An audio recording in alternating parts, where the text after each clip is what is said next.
Ok, estamos de volta para começarmos então de fato de direito o Tribuna Livre desta segunda-feira, 16 de maio de 2022, recebendo então o vice-governador do Acre, o Herles Rocha, do MDB. Seja bem-vindo, o Herles Rocha. Já que estamos próximos aqui, cumprimentá-lo, dizer que você está mais jovem e elegante, cheio de vida. Obrigado, Parabéns. Muniz. Obrigado. Eu quero aqui cumprimentar o meu amigo Narciso Mendes, Osmi Lima, o meu amigo e colega Rotenberg Crispim, já trabalhamos junto na Assembleia, né? E saudar a todos que estão nos assistindo nesse momento. Legal. Registramos também aqui, como sempre, a presença do chargista, caricaturista, artista de mão cheia, Daniel Cabral. No final ele vai presentear o nosso convidado especial, o Rocha, com a caricatura para ficar guardada aí para a eternidade. Registramos também a presença aqui das meninas, a Sara e também a Jamile, aqui na equipe de apoio. Eu vou fazer diferente. O nosso convidado como entrevistador, então, é o Rotenberg Crispim. Cabe a você fazer a primeira pergunta. Depois a gente distribui, então, aqui com o doutor Narciso e o Osmir Lima. Ok? Seja bem-vindo. É um prazer também recebê-lo aqui no programa. Prazer é meu de estar aqui de volta à TV Rio Branco, nesse programa. Já passei por essa casa, aprendi muito aqui. Já esteve no programa também? Já estive aqui no programa e é uma alegria muito especial estar aqui com o seu Narciso, que é o meu mestre, meu professor, com o seu Osmi também. Nós já nas eleições passadas já fizemos muitas sabatinas aqui e com certeza faremos muito aqui neste ano também, com o vice-governador do estado do Acre, Major Rocha, com quem eu tenho a satisfação aqui de partilhar esse programa nessa sabatina.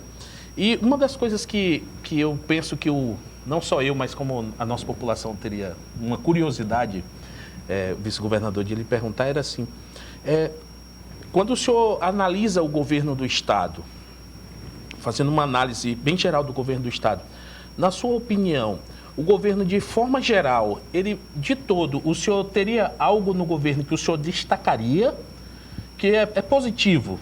Ou teria algo que o senhor, o governo por um todo é um governo que o senhor reprovaria, ou teria algo que o senhor destacaria?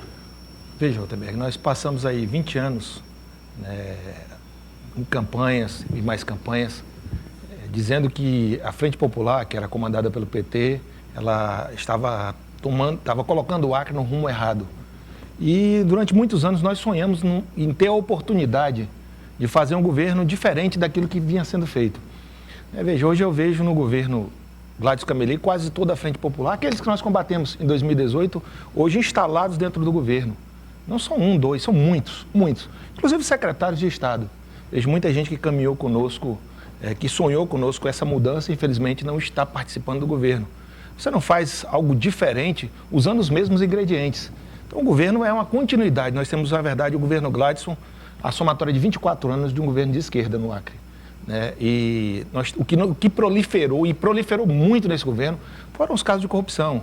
Aí veio computadores, lembra a compra de computadores na Secretaria de Educação, nós tivemos aí a questão dos livros, mais de 15 milhões de livros, depois de novo livros, mais 6 milhões, nós tivemos aí a Operação Pratos Limpos, que investigou a questão da merenda escolar, nós tivemos o caso dos precatórios, nós tivemos aí a Operação Ptolomeu, nós tivemos muitas operações policiais, e eu lembro na Frente Popular, isso, apesar de combater a corrupção, inclusive com a Frente Popular, mas nós não tínhamos um número grande de casos que apontassem indícios de corrupção como nós temos agora.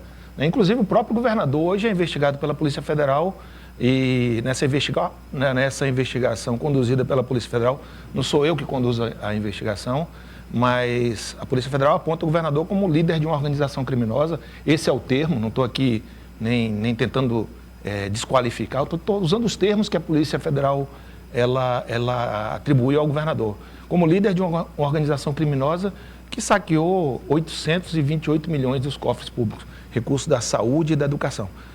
A verdade é que nós não tivemos no Acre, os empresários acreanos não viram as receitas do Estado, o recurso que vinha para o Estado revertido em contratos, em benefícios para eles. Muitas empresas do Amazonas, isso ficou muito claro aí, a empresa as empresas de construção civil, boa parte delas são de fora, e boa parte do Amazonas. A empresa que tira fotocópia para a Secretaria de Educação do Amazonas, a empresa que cuida da publicidade do Amazonas e assim por diante. Então, assim, o governador, na verdade, tem sido o embaixador do Amazonas no Acre, infelizmente o nosso dinheiro tem ido para lá. né? Então, assim, são muitas situações que, mesmo tendo responsabilidade na eleição do atual governo, né, nós ajudamos a eleger, né, não era esse rumo que nós queríamos para o Estado. Você quer aqui? Fiquem à vontade. Eu quero, vice-governador, dentro dessa linha que você está colocando aí, foi feito denúncia, você mesmo fez, Muitas. a oposição fez, Menos um pouco. sobre a questão da Covid, da saúde. Primeiro, temos que reconhecer que o governo federal declarou que o Acre foi o segundo estado que menos recebeu recursos para o combate à Covid. Mesmo assim, o governo construiu 2 hospitais e que não foram desativados, continuam lá prontos, né? Combateu, há de concordar pelo menos nisso, combateu a epidemia com muita nobreza, evitou mortes, quadruplicou o número de UTI e foi um dos primeiros estados a receber vacina. A própria denúncia feita contra ele, sobre essa questão aí, não deu em nada, bem como as irregularidades da Secretaria de Educação para a compra da merenda escolar foram todas arquivadas, comprovando que também não houve crime nessas ações. Como é que o senhor analisa essas denúncias? Porque nós temos aqui, só para finalizar, vice-governador, eu tenho aqui um exemplo que eu cito sempre aqui, que foi uma das ações mais perversas que foi feita nesse estado, foi o G7. Lembra do G7? Lembro. Teve gente que faleceu em consequência disso, tem gente traumatizada até hoje, que não quer mais fazer negócio com o governo. E, no entanto, nada se comprovou e tudo arquivado. Não é preciso ter uma certa cautela, né, nesse ponto? Vamos lá. Primeiro, a gente tem que separar o joio do trigo. São muitas perguntas numa só. E é bom que se diga que o Acre, se for o segundo estado que recebeu, proporcionalmente nós fomos o segundo que mais recebeu, proporcionalmente. Você não pode comparar o recurso de São Paulo com o do Acre. Não tem como comparar. Então, você faz uma comparação proporcional. O número de habitantes e o valor recebido. O Acre foi o segundo estado que mais recebeu. Verdade é que o governo federal foi muito generoso conosco. Aí vem para a situação fática. Nós tínhamos um governo que ora mandava fechar templos, comércios, e ora mandava abrir. Nós ficamos numa indefinição durante muito tempo. Então, a condução foi atrapalhada. Você fala da construção dos hospitais de campanha. Ponto positivo, certamente foi um ponto positivo. Mas vamos lembrar que o Hospital de Campanha de Cruzeiro do Sul está sendo investigado pelo Ministério Público Federal pelo superfaturamento da ordem de 50%. E uma outra coisa que é bom que se diga, isso talvez você embasou isso nas matérias jornalísticas, que são pagas pela assessoria de imprensa do governo, com os 17 milhões que o governo tem para gastar com a imprensa. Não é verdade que as denúncias que foram feitas com relação à educação foram todas arquivadas. Não é assim. Nós temos que colocar a coisa de forma verdadeira. O que aconteceu foram, as defesas alegaram erros de procedimento e não dos fatos. Veja que a defesa do governador, no caso da Operação Ptolomeu, ela não questiona os fatos, ela questiona os procedimentos, porque os fatos são inquestionáveis. O recurso que foi movimentado na conta do governador, o recurso que foi movimentado na conta... Isso é inquestionável. O que se questiona são procedimentos. Então, aí vai lá, nessa Operação Pratos Limpos, na Operação Precatórios, o que aconteceu foi que, por conta de procedimentos, essa investigação ela começa de novo do zero. Mas aquilo que foi apurado é aproveitado. Então, não é verdade que não desviaram o recurso da saúde, muito pelo contrário, juiz nenhum decretaria a prisão de ninguém se não houvesse fundamento, pelo menos o mínimo. Para instaurar um inquérito. Eu acabei de citar o caso do G7, que decretaram prisão. Osmir, e não se fundamentou em nada. Nós temos, são duas situações. Um inquérito, uma ação penal, ela é arquivada ou por falta de provas, ou então absolvendo. No caso do G7, infelizmente, eu estou dizendo porque eu conheço muita gente ali e acredito que houve exageros, mas infelizmente foi arquivado por falta de provas. Mas prenderam. Não, mas foi arquivado por falta de provas. Às vezes, para você iniciar uma ação penal qualquer, você precisa de indícios. Indícios de materialidade e autoria. Então, nós temos que separar a coisa. Não é que não aconteceu nada, que aconteceu. Ainda essa semana, publicou um contrato de de uma contratação de uma empresa de segurança, a empresa VIP, de um possível candidato do lado do governador. 9 milhões e 200 mil reais. Essa contratação veio depois que a CESAC deixou de pagar durante 4 meses a empresa Protege, que prestava serviço, ou seja, basta ver o parecer da procuradora, não a procuradora de justiça, mas a procuradora do Estado, que disse que foi uma rescisão forjada. Né? Isso não sou eu que estou dizendo. E aí depois contrataram num contrato emergencial uma empresa para prestar serviço, que foi a VIP, e depois renovaram o contrato emergencial à burla, na contramão da legislação, que não permite esse tipo de coisa. Então, assim, nós estamos diante de muitos casos de corrupção e que não dá para fechar os olhos. Muitos casos de corrupção, a Polícia Federal aí tem apurado, mas a Polícia Civil tem apurado muita coisa. Vou lhe dar um exemplo aqui, claro, de uma situação que eu levantei. Uma empresa de Manaus ganhou uma licitação do Infraero para recapear a pista de pouso do aeroporto de Cruzeiro do Sul, da sua cidade. Né? E eu vou a Cruzeiro do Sul e os funcionários do DERAC me dizem, olha, o DERAC é quem fez a obra. Mas digo, vocês têm como provar? Vocês têm fotos, tem tudo. Aí me trouxeram o material, o que eu tenho que fazer? Eu tenho que denunciar. Ora, o maquinário do DERAC recapeando a pista de pouso do aeroporto de Cruzeiro do Sul e uma empresa de Manaus levando dinheiro do Acre. Isso está errado, Osmir, está errado. Já concluiu? Não. A Polícia Civil, que estava investigando hoje, a Delegacia de Combate à Corrupção foi toda desmobilizada. E pior, para minha surpresa, essa semana, o policial que estava encarregado de investigar isso, ele foi removido da Delegacia de Combate à Corrupção e foi posto em outra delegacia qualquer. Né? E o funcionário do DERAC, que era o chefe lá do órgão lá em Cruzeiro do Sul, né, que tinha sido pedido pela polícia e acatado pelo judiciário para que ele fosse retirado do órgão, e ele foi retirado, agora ele volta com a SEC 7. Então, assim, é muita coisa estranha. Não dá para tapar o sol com a peneira, não dá para dizer que não houve nada. Agora, é lógico, para muita gente isso é pouco. Eu não acho. 827 milhões para um estado pobre como o nosso é muita coisa. Major Rocha... Diga lá, meu irmão. Declaro aqui seu amigo. Sim. Mas me entristece profundamente o debate político do nosso país. Não é somente aqui no Acre. Sim. Ter se cingido tão somente no assassinato de reputações. Balas são trocadas de tal sorte que parece que ser político no Brasil é, antes de mais nada, ser corrupto, Osmir. Eu, particularmente, acredito sobremaneira esse estilo de fazer política,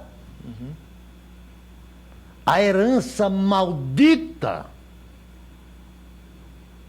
que foi legada ao nosso país pela Operação Lava Jato, através dos mais diversos malabarismos, entre eles as chamadas delações premiadas.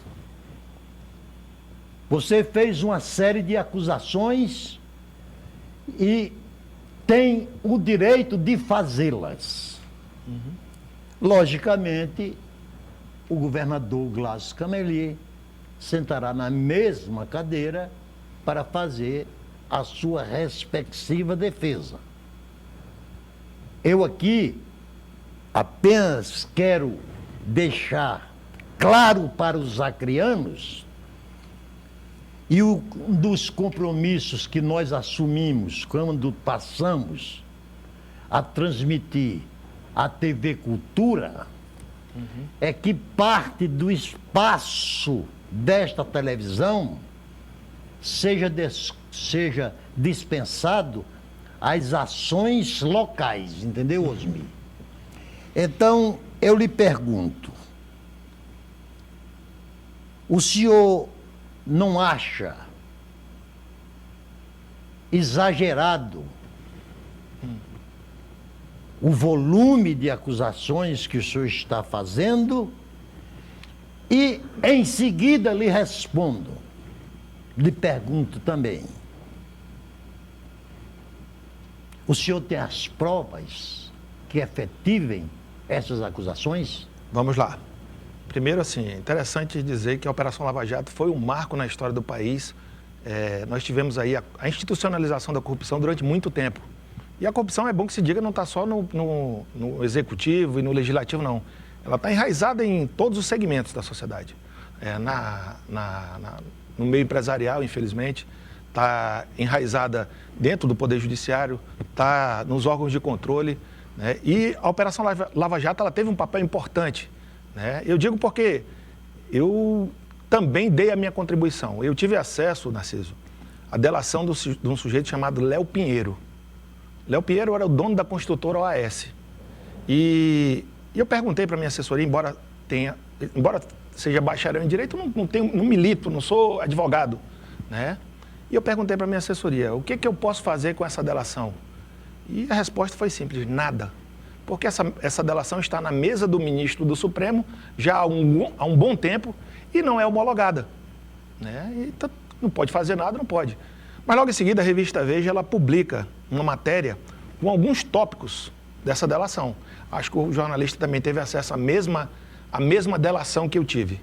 E ele publicou essa matéria com alguns tópicos. Eu digo, agora nós temos a oportunidade de pegar as informações que tem na delação do seu Léo Pinheiro, a delação que condenou o Lula por duas situações, pelo sítio de Atibaia e pelo triplex do Guarujá, né?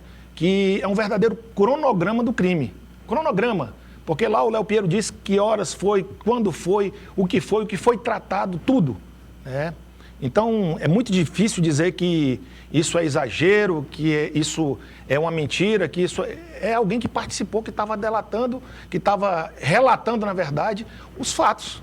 E eu disse, olha, de posse da matéria da Veja, com a delação eu vou fazer uma representação lógica. Eu não posso usar a delação, mas eu vou colocar na representação que eu vou fazer e que de fato fiz, né, os elementos que tinham na delação e fiz. E naquele momento a dúvida é porque envolvia recursos do governo federal e recursos do governo de São Paulo, do caso Banestado. Não sei se você acompanhou esse caso, mas diz que o que abunda não prejudica, né?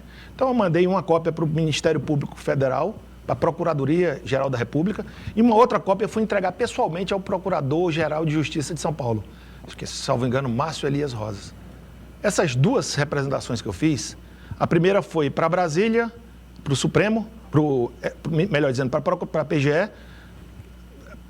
PGGR, né? Para a Procuradoria-Geral. E ela declinou para a Procuradoria do Distrito Federal, né? do DF. A procuradora declinou de novo para Curitiba, foi para a mão do Moro. A de São Paulo caiu na mão de um procurador chamado Blatt e deu origem a duas situações. Primeiro, um pedido de prisão para o Lula, né? Porque as informações eram muito graves, né? E a segunda, ela originou uma condução coercitiva do Lula até o aeroporto de Congonhas, né? Então são informações que não eram qualquer informações. Inclusive absolutamente legal. Isso já foi comprovado. Osmi, E aí, depois do intervalo a gente sabe o que é legal e o que é ilegal. Ok assim? Ok. E você não precisa mudar de canal. O programa está apenas começando. Está começando a esquentar agora. Porque isso foi A gente volta em 2 minutos. Viu? Foi apenas uma observação que eu fiz. Tranquilo. Da ilegalidade, porque você sabe, como bacharel em direito, que tem que primeiro fazer por escrito, se a pessoa se recusar, faz coercitivamente. E vai ter a réplica também do Rocha. Continue com a TV Rio Branco. Em 2 minutos a gente volta.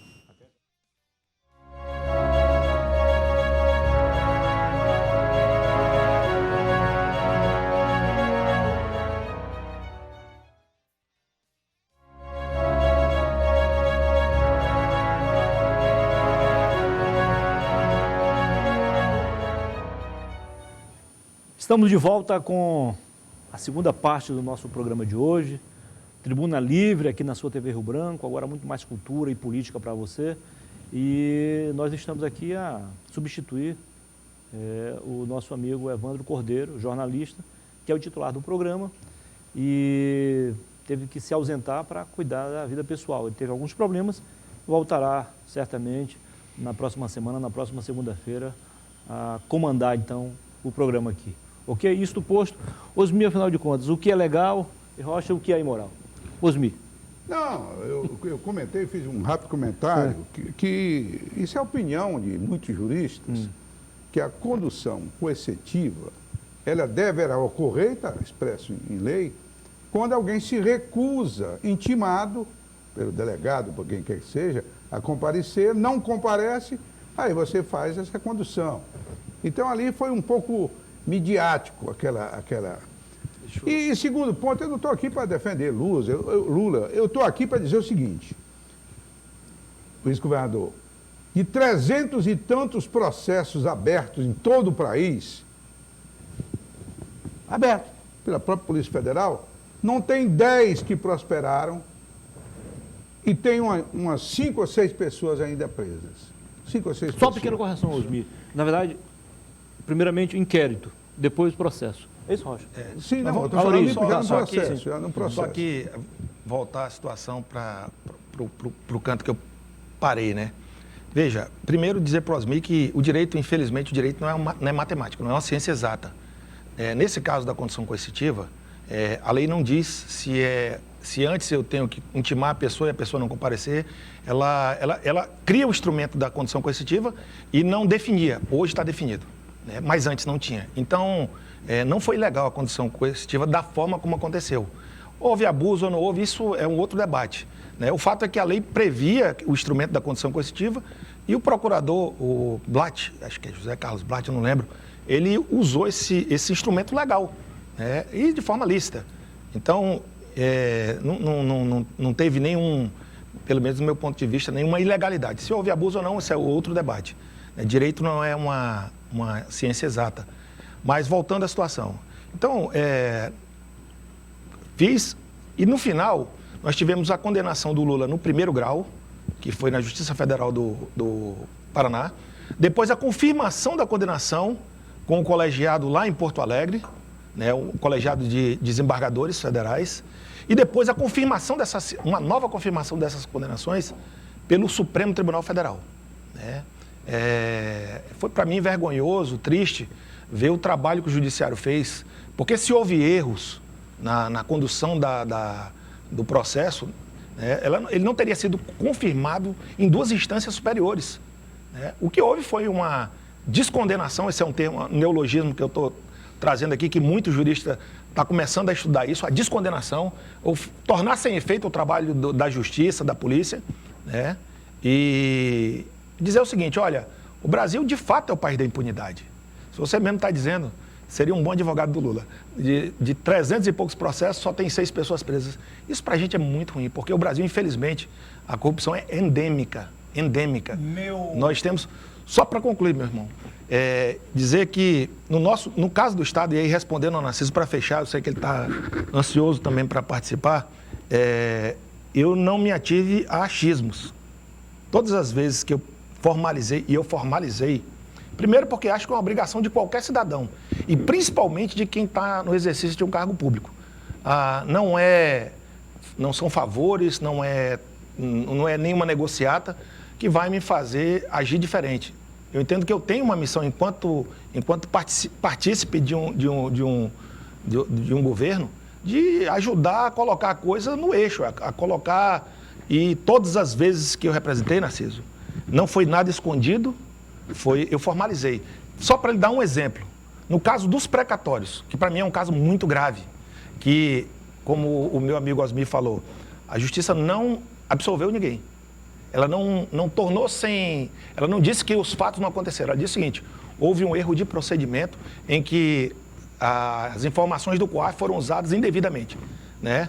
Parece que todo bandido está usando esse tipo de coisa, porque eu vejo o caso do senador lá, o filho do nosso presidente, usou essa situação por causa das rachadinhas. E não pode ser assim, não pode ser assim. Mas voltando ao caso dos precatórios, a investigação continua e, para minha surpresa e para minha satisfação, não que eu queira a condenação de ninguém, não é isso, né? Mas eu fui alertado pelo juiz, doutor Lois, no início do nosso governo. E eu chamei o governador e disse para ele, nós vamos ter problema porque o judiciário me chamou e disse que nós estamos pagando coisas indevidamente. E ele disse, o que eu faço? eu penso que tem que trocar o procurador. Mas o governador é você. E aí foi o que aconteceu. Depois ele foi alertado novamente, dessa vez não por mim, mas pelo assessor, o próprio assessor, pelo doutor Edmar Monteiro, que alertou não por uma, mas por 2 vezes. Ele trocou o procurador. Trocou o procurador? Sim. Se ele for trocar todo mundo que anuncia, tanto que ele quer trocar de vice agora porque eu andei denunciando. Então, se ele for trocar todo mundo que alerta ele de situações Não, mas ele com trocou, cheiro, não. Trocou ou substituiu depois? com cheiro de irregularidade. Não, trocou não.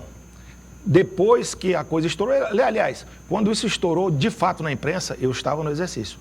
E eu fiz o que qualquer gestor tem que fazer. Alguém investigado por um ato de suposta corrupção tem que afastar. E ele lá da Noruega, ele disse, não, que eu estava passando o carro na frente dos bois. Não era. Eu tinha sido alertado pelo próprio judiciário do que estava acontecendo. Meu vice-governador.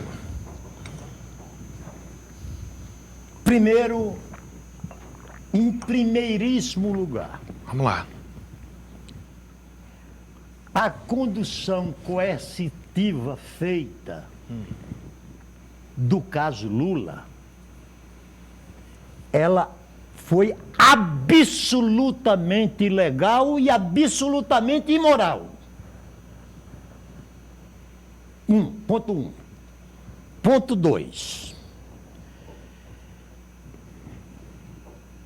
É verdade que o Lula foi condenado, e olha que eu sou antipetista. Aqui no Acre, quem inventou o antipetismo fui eu. Quem tem autoridade de ter protagonizado o antipetismo aqui no Acre fui eu. Lula foi candidato 5 vezes, nunca votei nele.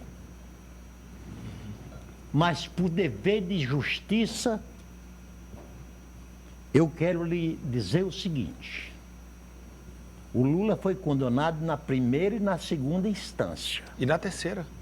O Supremo confirmou. Não, O Supremo. não. Foi Foi o STJ. E foi absolvido pelo Supremo Tribunal Federal, que é a autoridade máxima do Poder Judiciário. E mais recentemente, uma instituição com credibilidade internacional, como a ONU, também considerou a decisão do Sérgio Moro, no caso Lula, como tendo sido incompetente e parcial. Então, é por isso que eu gostaria que neste programa, e eu não esperava... Só um minutinho. Quando ele diz incompetente, gente, não é que o Moro não tivesse competência, é porque ele era de uma vara que a justiça entende que não poderia ser do Paraná e sim de Brasília e de São Paulo. Não é que ele não tivesse competência. Você me permite? Ele era incompetente. Pra gente não tem esse detalhe, não. Ele era incompetente porque foi incompetente. Não, mas também julgou também, permitam aí, julgou também que ele foi parcial no Parcial. Não, peraí. Nós temos que colocar as coisas. Deixa eu só concluir Então, meu raciocínio. Agora o que é que acontece? Eu esperava voltar ao tempo em que os políticos voltassem a debater os projetos, os programas que defenderiam ou que executariam em caso de eleito. E a minha preocupação é que, ao que parece, é que nestas eleições nós estamos fazendo da honestidade uma qualidade, quando a honestidade de um político é uma obrigação. É uma obrigação. Então, meu Major Rocha, Pois não, meu. eu concordo que você, como oposicionista, como divergente, faça as críticas que melhor lhes aprouver. Mas eu quero dizer que nós estamos contribuindo muito negativamente com essa forma de se fazer política. Eu tenho tédio quando eu vejo os adversários do presidente Jair Bolsonaro chamá-lo de genocida, de igual forma quando vejo os adversários do Lula chamá-lo, inclusive, de ladrão de 9 dedos. Aonde nós vamos parar com esse tipo de linguagem? Ou esse tipo de política? Ou esse tipo de fazer política? Essa é a minha preocupação. Vamos lá, Narciso. Primeiro, colocar as coisas como elas são, de fato, né? O Lula foi condenado em primeiro grau pelo juiz Sérgio Moro, foi confirmado pelo colegiado, pela corte, pelo Tribunal Federal da não sei qual região, mas que fica em Porto Alegre. E depois essa condenação foi confirmada pelo Supremo Tribunal Federal. Pelo Supremo Tribunal Federal, não pelo Supremo Tribunal Federal. Pelo Supremo Tribunal Federal, que foi alegado questões constitucionais, é a Corte Constitucional do Brasil, é o Supremo. Então, ela foi confirmada. É verdade que depois, por 8-3, o Supremo descondenou o Lula, mas num julgamento político. Nunca na história desse país a Suprema Corte descondenou alguém. Nunca. E existe no direito a revisão criminal. Revisão criminal é um processo onde se descobriu alguma coisa que viciou aquela condenação, você desfaz. Mas não foi isso que aconteceu. O instrumento legítimo, o instrumento legal para se anular uma condenação, não descondenar, para se anular uma condenação é uma revisão criminal. E o Supremo poderia ter feito isso, mas o Supremo não fez. O Supremo descondenou o Lula. Quer dizer, o Supremo inovou. Aliás, o Supremo tem legislado muito mais do que o próprio Congresso brasileiro. Então, nesse caso, não tem um ato legal? Quem diz o que é legal e o que é ilegal é o próprio Supremo. Então, nós temos uma situação... Eu vou te dar um exemplo simples. Eu vi por várias vezes na Globo um deputado que eu não concordo com o que ele fez, que ele é um sujeito que baixa muito o nível do debate. O Daniel Silveira. Daniel Silveira. Mas o Supremo não pode condenar alguém por um crime de opinião. E outra, o ministro... Não, um deputado federal. Não, sim, não. Um deputado não, federal. está falando qualquer comum, pessoa. Né? Então, para mim, o Congresso, ele se apequenou ali, quando ele deixou com o Supremo a decisão sobre a vida de um parlamentar. O Congresso deveria ter tomado a providência, deveria ter punido severamente o deputado, mas não poderia abrir mão da sua autonomia, da sua independência. E o que aconteceu? Eu vi a Globo falar por várias vezes que ele foi condenado por apologia ao AI-5. Ora, apologia ao AI-5 não está tipificado na legislação penal brasileira. Atos antidemocráticos não está tipificado. Aliás, a democracia é um negócio tão interessante que ela me permite ser contra a democracia. Não, eu não sou. Absolutamente. Não, Narciso, eu posso ser a favor do AI-5. Eu não sou a favor do AI-5. O AI-5 foi um instrumento perverso. Aí pode, Narciso. O que eu não posso é defender o nazismo, porque tem uma lei que proíbe. Agora, tudo aquilo que não é ilegal, a democracia me permite defender. Agora, o sujeito foi condenado. Veja, o ministro Alexandre de Moraes, que foi quem tomou as rédeas desse processo. De forma correta, ele deveria, como vítima, e ele foi de fato vítima, né? Aliás, não só ele, outros ministros também foram, deveria ter acionado a justiça de primeiro grau e ela deveria ter processado, condenado ele, mas passando pela autorização do Congresso, da Câmara Federal. Infelizmente, nós estamos vivendo um momento assim turbulento no país. Agora, o que é certo é certo. Todas as denúncias que eu fiz, nenhuma delas eu fiz em cima de achismo. Na questão do DERACRE, fotos, depoimentos, documentos de que uma empresa de Manaus, e aí mais uma coincidência, as empresas de Manaus tomaram conta do Acre, veio aqui, ganhou uma licitação no Infraero e quem executou a obra foi o DERACRE. E o sujeito que estava à frente do DERACRE nessa hora estava de volta agora. Voltou, tem um carro, como foi premiado. E os policiais que investigaram foram colocados em outras delegacias. Gutenberg, estão lhe escanteando. Não vamos permitir. Muniz, você participar de um programa com 2 deputados federais constituintes, um ex-deputado estadual, um deputado federal e vice-governador, é bacana, né? Porque você aprende muito. Mas... Claro. Vice-governador Major Rocha, recentemente o senhor ingressou no MDB, a sua irmã, a deputada federal Mara Rocha, hoje é pré-candidata ao governo pelo MDB, mas o cenário político do nosso estado ainda não tem um desenho definido.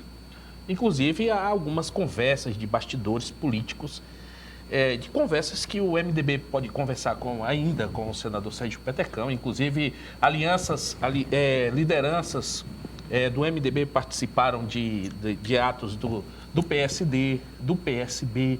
Então, o que existe de concreto hoje? De fato, se fala muito assim, todos unidos contra um. Como que nós estamos? O MDB, qual é a visão do MDB? O MDB, a pré-candidatura da deputada federal Mara Rocha, de fato existe. Existe alguma possibilidade de alguma aliança com o senador Sérgio Petecão, com o deputado Genilson Leite, com o PT? De que forma que está o MDB? Veja lá, Rothenberg, é uma situação, se eu coloco uma pergunta interessante, até para esclarecer. Nós sofremos algumas investidas por parte do governador, em conversas com o Flaviano, em conversas com algumas pessoas do MDB, buscando retirar, inviabilizar a candidatura da Mara, a deputada Mara. Acho que essas conversas, se tivessem partido de alguém que tivesse crédito, porque o governador, infelizmente, ele tem o hábito, o costume de prometer e depois não cumprir. E isso é uma coisa que marca muito, a coisa de falar e faltar com a verdade. Talvez tivesse avançado essas conversas, mas o MDB definiu candidaturas, nós temos hoje candidatura a governo e a Senado, e nós vamos para frente com essa candidatura, não vejo possibilidade de recuo. Agora, conversar, eu fui no evento do Petecão, tenho conversado, não fui no evento do PSD, estava em outra agenda, também não veria problema em ir, mas fui ao evento do Petecão, converso constantemente com o senador Petecão, é um amigo, e nós definimos uma coisa, quem for para o segundo turno vai estar junto, quem for para o segundo turno vai estar junto, não porque é uma imposição ou uma negociação, nada disso, porque nós queremos o melhor para o Estado, e nós acreditamos, eu pelo menos acredito isso, e acredito que o Petecão pensa da mesma forma. O Estado não aguenta mais 4 anos de descaso, 4 anos de governo sem rumo, sem obras, 4 anos de corrupção, que nós temos muitos casos aí. Então, essa coisa não é todos contra um. Acho que todos pelo bem do Estado do Acre. Eu entraria nessa história aí, permita-me, nessa história? Não, só para concluir, acho que nós temos nós passamos durante 20 anos combatendo a Frente Popular, a maioria. Hoje quem está no governo não, estava lá na Frente Popular, ou se não no momento da eleição, mas em momentos anteriores, mas esse sonho de fazer melhor ainda existe. Então, tem muito vivo, tenho certeza, na cabeça do senador Petecão, no grupo que está no entorno, e eu acho que é isso que nos move, Se não for possível a aliança no primeiro turno, que eu acho que cada dia vai ficando mais difícil, porque as candidaturas vão se consolidando, mas no segundo turno, certamente, nós estaremos juntos, se não formos juntos para o segundo turno, se não houver um debate. Pois é isso, acho que me surpreendeu. Vocês formaram uma frente para derrotar o PT. Uma frente com vários partidos, tendo como candidato... 11 partidos, exatamente. De repente, começa a se separar, e a impressão que se tinha, e pelo menos a coerência política que se tem, é de que vocês separariam do governo, Gladys Cameli, e iriam ficar juntos. Mas não, foi cada um para o seu lado, sem se entender. Você foi para um lado, agora juntou-se para o MDB, o Petecão para o outro lado, o outro para o outro lado. Quer dizer, não se separaram por uma causa comum. O que dá impressão para nós, eleitores, é de que cada um se separou por interesse pessoal. Então, eu acrescentaria só mais...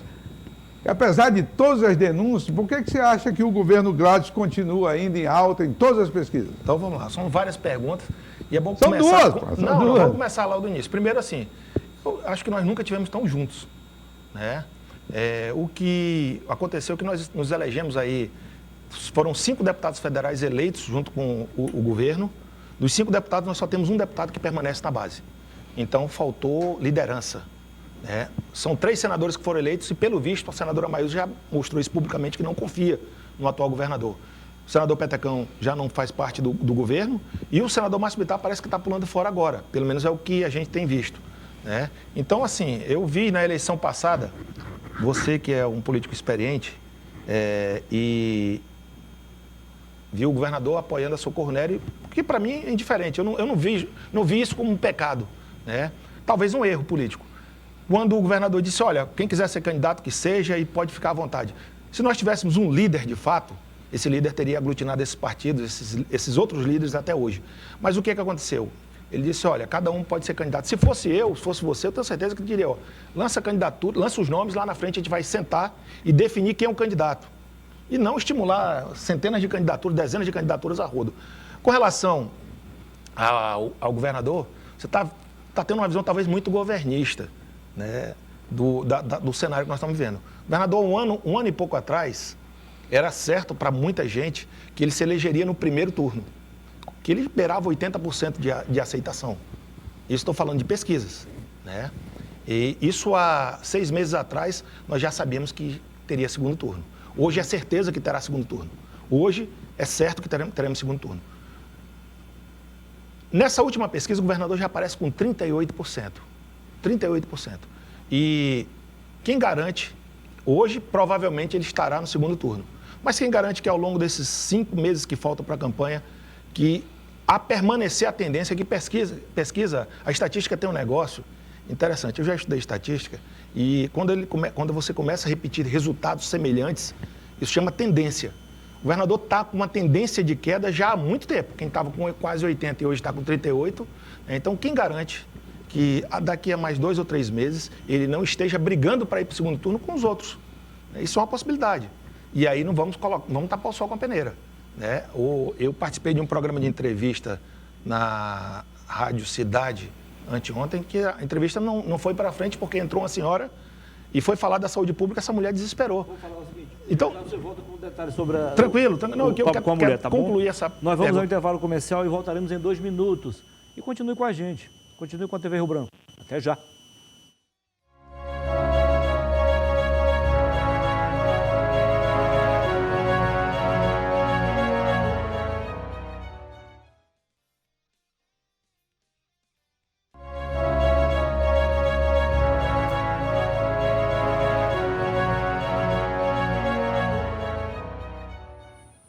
Voltamos com a terceira e última parte do nosso programa de hoje, Tribuna Livre, aqui na sua TV Rio Branco, canal 8.1. Agora muito mais cultura, informação e política e debate também para você e toda a sua família. Para fechar, o vice-governador, o Herder Rocha, vai só concluir. Então, concluir o raciocínio no então, bloco assim, anterior. É difícil manter a mesma linha quando a gente quebra, né? Sim. Mas eu não tenho muita dificuldade, não. Para lhe dizer, Osmir, que a política é muito dinâmica. Na eleição passada nós tivemos o Minoro Quimpara, que foi nosso candidato, hoje está do lado do governador, né? A esposa foi nomeada, isso aí, essas negociadas é complicado. Mas ele saiu com algo em torno de 70% da intenção de voto. O Gladys hoje está com 38%, né? E por pouco o Minoro não perde para o 4º colocado, que foi o Roberto Duarte. Então, assim, a política no Estado é muito dinâmica. E pesquisa, sim, ainda que eu respeite o resultado, ela não vaticina um resultado de uma eleição. O que vaticina é o resultado da urna. Final, então, o que eu lhe digo é o seguinte, quem vai dizer é o cidadão que está vendo a segurança pública aí na estatística, só na estatística, que está vendo a saúde pública capenga, que está vendo aí a dificuldade nos ramais, nós gastamos 94 milhões e não temos ramais, que está vendo aí as empresas do Amazonas vindo buscar o nosso dinheiro a rodo e levar para o Amazonas, que está vendo tudo isso de irregularidade que está acontecendo. De novo... Você falando em segurança pública, você foi... quase o gestor da segurança pública no começo do governo. Não, se você me perguntar isso, eu vou ter o prazer de responder. Durante um ano eu fiquei responsável... Não resolveu também? Não, durante um ano eu fiquei responsável pela parte da segurança pública. E avançamos muito, compramos mais de 100 viaturas nesse período, né? E o gestor que eu apontei, que não é político, é técnico, ele permanece até hoje. Só que eu acho que tem um erro na segurança pública do Acre, né? Primeiro de não reconhecer que nós temos crime organizado e muito atuante no Estado. Né? E não adianta combater a violência, a criminalidade, as facções, as organizações criminosas com estatística, não é? Porque a estatística, ela é boa para a imprensa, mas ela não chega para o cidadão que mora lá na periferia, não. Então, assim, eu acho que, primeiro, nós temos que reconhecer e enfrentar de fato.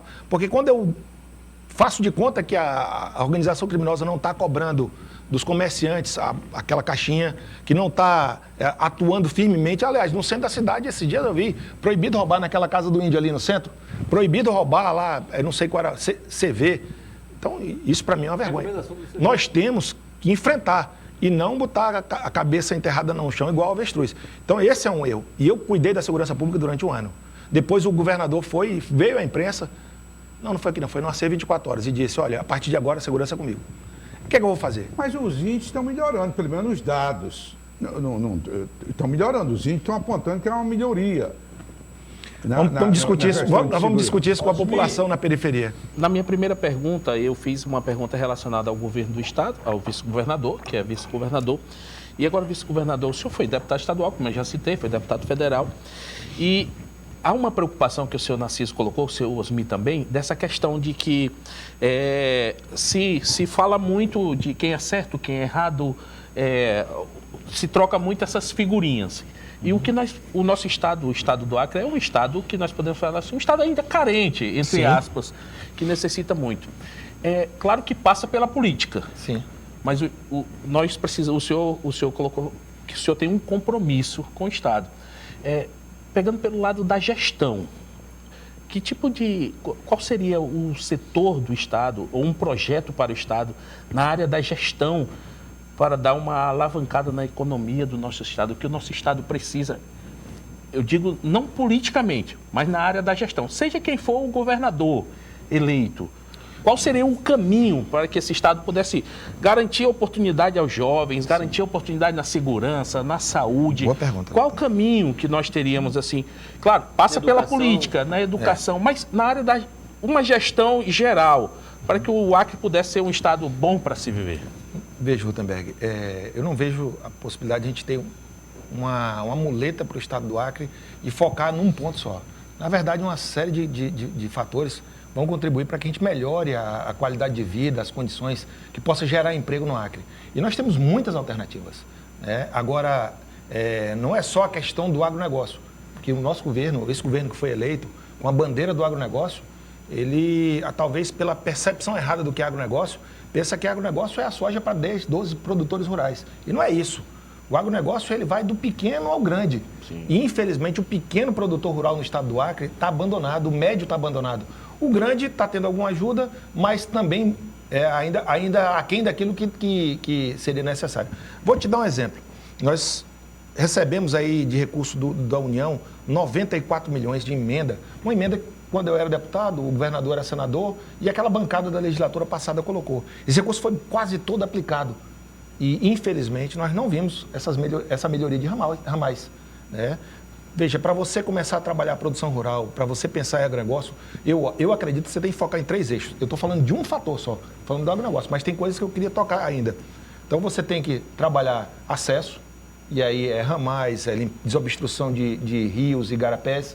Né? Você tem que fazer isso, porque senão não adianta produzir, que não vai tirar. Nós temos um inverno aqui que é muito severo, né? Mas nós temos que trabalhar também uma outra coisa que é importante, que é a assistência técnica.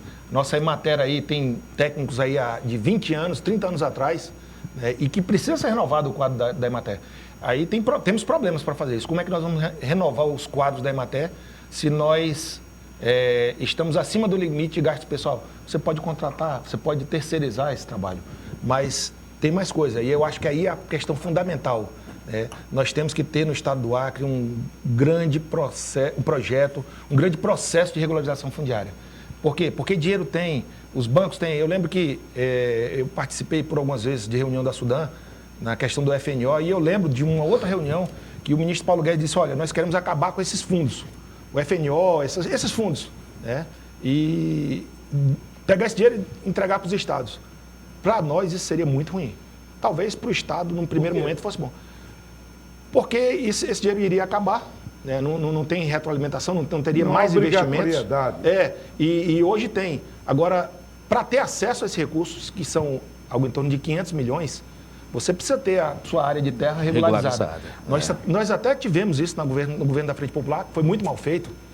Os MI fizeram um CAR, que é um dos passos para a regularização fundiária, e esse CAR foi declaratório. Então, o sujeito chegava lá na sede do IMAC e do Interac e dizia, olha, minha terra, a confrontação dela em tal lugar é essa aqui, e chegava lá e pontuava. Só que o que aconteceu... O que é o cargo, muita gente não sabe.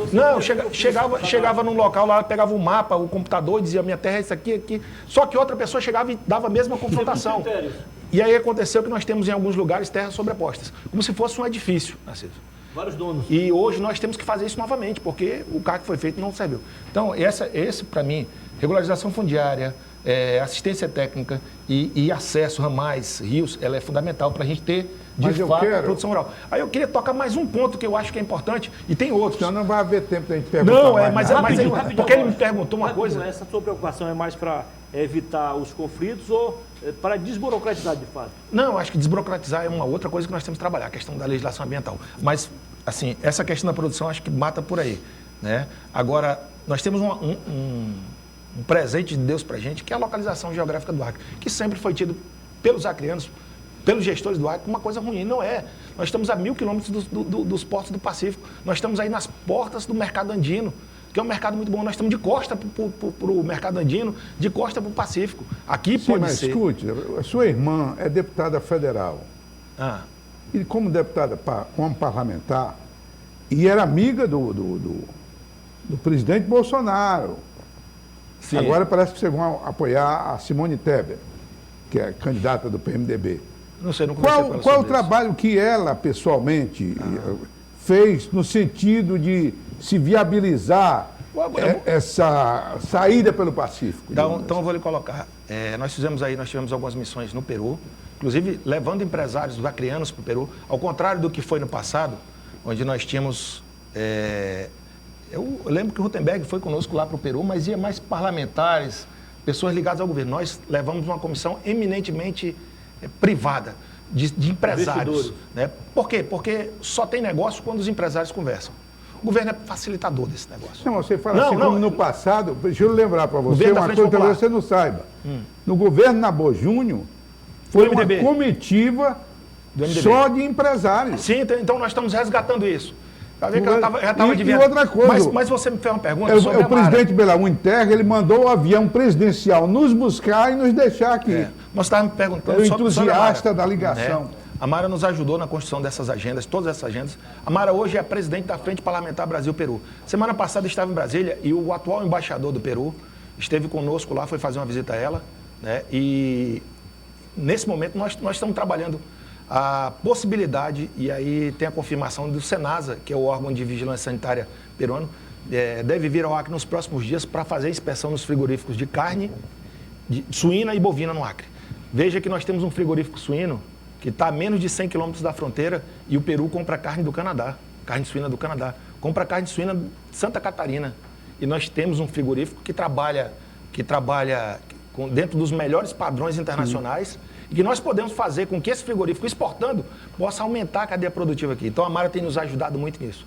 Né? Então assim, mas mais que isso, e aí eu quero fechar para deixar o Narciso e o Osmir participar. Uma coisa que eu vejo que é importante para essa questão do comércio internacional, nós temos dificuldade do lado brasileiro. Eu, por várias vezes, a Mara e outros parlamentares, Márcio Bittar, Márcio Bittar eu lembro que foi conosco, mas para ver, por exemplo, nós temos um auditor do mapa para cuidar de toda a região do Acre. E só um exportador nosso deixou de vender 15 mil toneladas de milho, ainda não era o milho acreano, era milho do Mato Grosso, mas é o seu Manuel Prete lá de Brasileia. Por quê? Porque esse único fiscal, ele atende Brasileia, Epitaciolândia. Então, nós temos que quebrar essas barreiras e nós temos uma agenda agora com o ministro da Agricultura para tratar disso. Então, eu acredito, e aí eu vou fechar mesmo essa situação, né, que nós temos na área empresarial, estender aos nossos empresários o mesmo tratamento fiscal que o Estado de Rondônia deu. Eu sei que é difícil, mas você tem que aliviar a carga tributária do empresário para que ele possa investir mais. Sim. Né? E uma coisa que eu acho importante nessa questão de comércio internacional, a gente tem que trazer para o Acre um porto seco. Não é ZPE, isso não funciona, não vai funcionar, agora é um porto seco. Porque aqui nós podemos ser a porta de entrada e de saída de produtos brasileiros para o Peru e a entrada de produtos peruanos e até de produtos da Ásia para o Brasil. Eu quero apenas aqui, o programa está chegando quase ao fim, mas eu não poderia, Narciso, deixar de fazer uma lembrança hoje. Eu participei do governo Olei Cameli. Nunca um governo de Estado foi tão perseguido e recebeu tantas denúncias, inúmeras denúncias, como ele. Ele ficou abatido e não quis mais saber de ser candidato. Mas nunca foi provado nada contra ele. Essa preocupação, agora, o que ocasionou um prejuízo enorme para o Estado? Basta dizer que nós íamos lá com o senhor Fernando Henrique Cardoso, que era presidente da República, para pedir 500 milhões aqui para a BR-364, ele dava 30, 50 milhões, porque disse que não confiava, pelas denúncias quase todas infundadas contra o governador, que foi um prejuízo enorme para o Estado.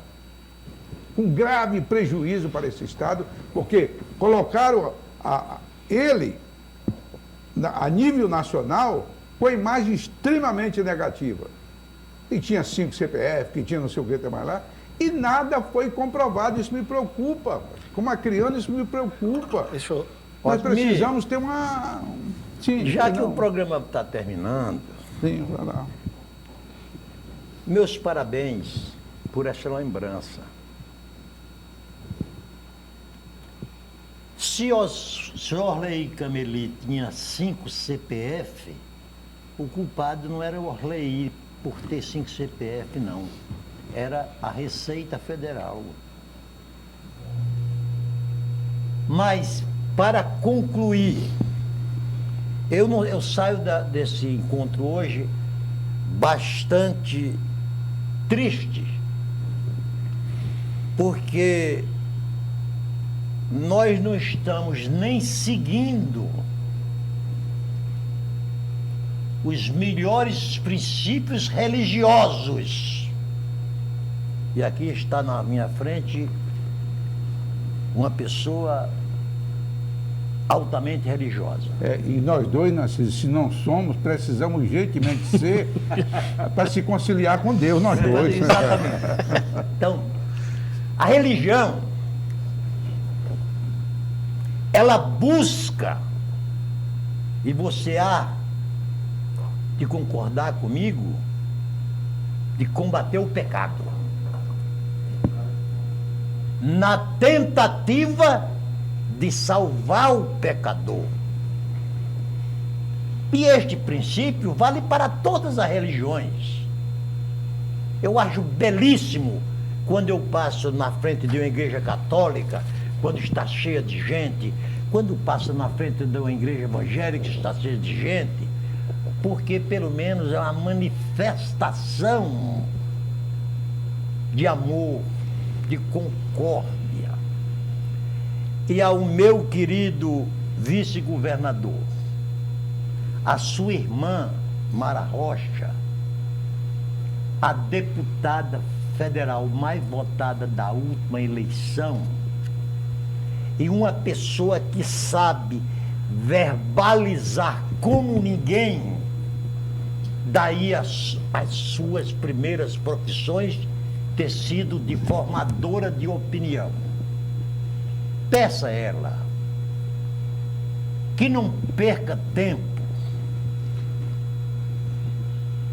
de combater, só de combater a corrupção, porque o combate à corrupção foi a bandeira que fez com que os maiores fascínoras da história do mundo a empunhasse Se elegesse. para, em se elegendo,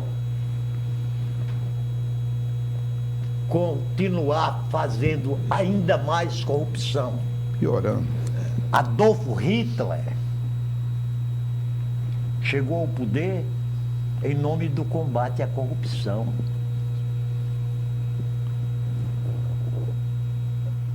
Fidel Castro chegou ao poder em nome do combate à corrupção que havia no governo do Fulgêncio Batista.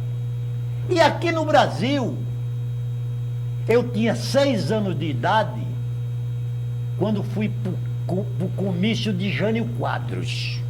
Eu assisti um comício de Jânio Quadros. Só tinha 6 anos naquela época? Faça as contas.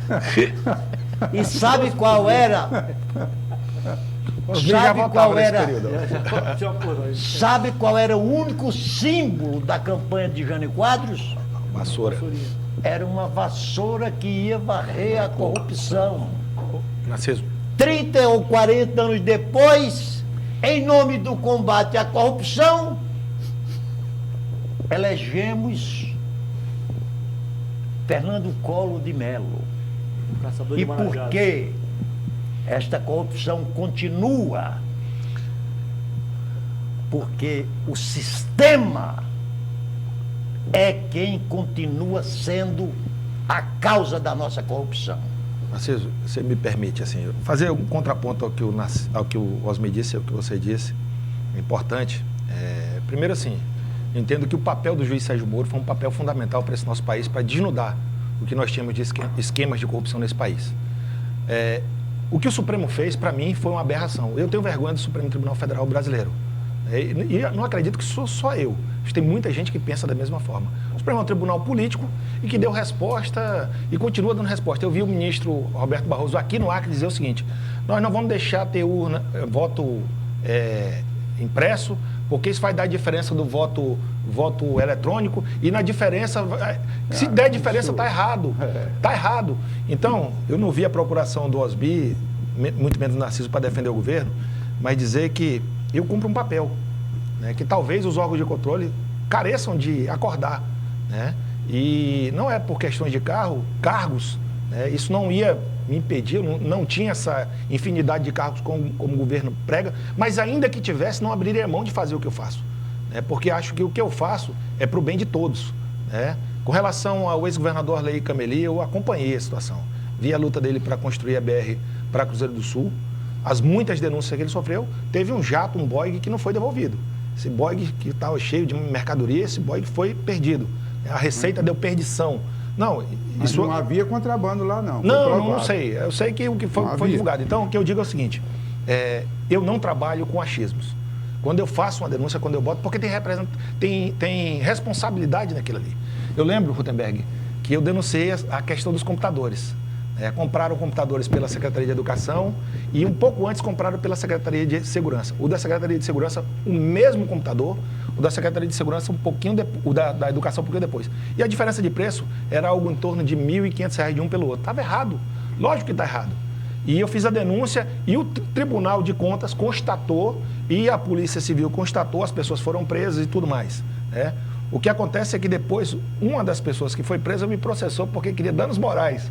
E no dia da audiência, e é interessante isso, no dia da audiência com a juíza, teve a primeira audiência de conciliação, na segunda audiência a pessoa estava com a tornozeleira eletrônica no tornozelo, no mocotó, e estava querendo uma indenização por danos morais minha. Então eu cumpro um papel e não abro mão desse papel. Eu acho que nós temos que velar pelo que é público, porque quando se desvia recurso da educação, você está condenando alguém ao futuro de alguém. Quando você desvia dinheiro da saúde, você tem sangue nas mãos, você está matando alguém. Então não abro mão de combater a corrupção, não abro mão. Foi assim nos governos da Frente Popular. Lembra do caso da bicicleta, isso aqui lembra? Lembra das bicicletas? O governo ia comprar 5.000 bicicletas aqui. E os empresários vieram me reclamar que aqui, na Frente Popular, eles fizeram um negócio para desqualificar, para descredenciar as outras empresas que participaram do certame, porque disseram que a bicicleta tinha que ser fabricada no Acre. Ora, todas as bicicletas vinham da China, todas vinham da China, mas inventaram a tal de uma fábrica aqui. E o que eu fiz? Eu fui obrigado a comprar uma bicicleta elétrica e tirar a nota do tamanho do mundo para poder mostrar que tinha corrupção. Não trabalho com achismo, nunca ninguém me chamou de mentira. Não trabalho com achismo, não trabalho com, não trabalho com, penso que é assim. Quando eu faço uma representação e eu sei que aquilo tem responsabilidade e pode virar contra mim, eu faço em cima de fatos. E são muitos os fatos que apontam indícios de corrupção grave no nosso governo. Eu quero fazer muitos indícios. Porque você disse aí que eu e Narciso... eu fiz uma provocação, desculpe. Mas... Procuração de governo. Não, eu não tenho procuração de governo para... Agora, eu sou acriano, um velho acriano. E por isso que eu acho que você... Eu estou lhe dizendo, essa observação que eu fiz, que as denúncias de corrupção, que muitas vezes são infundadas ou não dão em nada, acabam prejudicando o Estado, porque eu vivi isso. Certo. Eu vivi. Então, e me preocupa, o nosso Estado é um dos estados mais carentes do país e que precisa urgentemente do apoio da classe política, dos setores empresariais, de todos, enfim, para tirar esse Estado que ainda caminha a passos lentos para o seu desenvolvimento. Isso que me preocupa. Só acalmar seu coração. De novo, nunca fiz uma denúncia, uma representação com base em achismo. Sempre em cima de fatos. Bom, então acho que acalma o seu Eu coração. vou deixar aqui só uma pergunta. Só Para o próximo programa. para que o Major Rocha mande pelo meu e-mail, Mando. Com o maior prazer, com o maior pelo prazer. WhatsApp. Se esse Sérgio Moro é tão honesto, tão honrado e tão digno como o senhor louva, por que é que ele desistiu da candidatura dele à presidência da República? Aí nós vamos ter que fazer essa pergunta. Só para dizer, desculpar que o discurso não foi com intenção de ofender, viu, Osmir? Mas é que aprendi a fazer política espelhando em duas pessoas. Né? E uma delas foi o Narciso. Eu já disse isso para ele. E o outro, meu professor João Corrêa, que são duas pessoas que eram combativos na tribuna. Legal. E assim ele dizia o seguinte, é aquele mesmo espírito, Narciso. Muito bem. Muito obrigado ao Narciso Mendes, muito obrigado ao Osmir Lima, ao Rutenberg, foi um prazer ter Ministro, só eu queria apenas destacar aqui a importância desse programa, o debate e, acima de tudo, o respeito. Sim. O respeito que predominou aqui, que prevaleceu aqui. Esquentou, mas e que é interessante, pessoas inteligentes debatendo, discutindo. E o mais importante, pensando sempre no bem do nosso Estado. Antes da despedida do Rocha, tem um presente. Opa! Nosso chargista, nosso caricaturista Daniel Cabral tem uma lembrancinha para você. Ô, Daniel, muito obrigado. Nem parece com aquele Rocha gordo, né? Ficou mais elegante agora, Rocha? Ficou mais elegante, Rapaz, estou sobrevivendo, estou sobrevivendo. Que bom. Rocha, em breve você voltará aqui para contar em detalhes. Rapaz, nosso convidado ficou bacana demais. Aí, Rutenberg. Obrigado, Vou guardar amigo. com muito carinho, viu? Que bacana. Muito carinho mesmo. Obrigado, muito bom. Obrigado mesmo. E o nosso mestre Luiz. Olha aí, Olha o topete aí. Vou levar para a Sara. Pode ligar aqui? Muito obrigado aqui. Muito obrigado aí. Parabéns, você é um talentosíssimo, viu? Obrigado, Põe no Daniel. quadro aí. Vamos guardar no lugar de destaque. Vamos sim. Ô, Rocha, você tem ainda 30 segundos. Um minuto aí para fazer as considerações Então, deixa eu finais. só dizer. Dizer que foi um prazer tê-lo aqui e saber ainda que você agora está mais saudável, que passou por um momento muito difícil, Osmir, mas Deus esteve no controle sempre. Sempre. Né? Passei por uma situação muito difícil, saí daqui quase que... Eu acreditava que não voltava, Narciso. E interessante, assim, a cabeça da gente, né? Eu fui para São Paulo, aqui fiquei 2 dias na UTI, e eu acredito que aqui era para ter me operado aqui. Eu não passei por nenhum tratamento que não tivesse aqui no Acre. Nenhum equipamento especial, tudo tinha aqui no Acre. Acho que faltou coragem para fazer a cirurgia que eu precisava, né? Que era uma cirurgia com a barriga aberta. Mas lá em São Paulo, quando minha filha...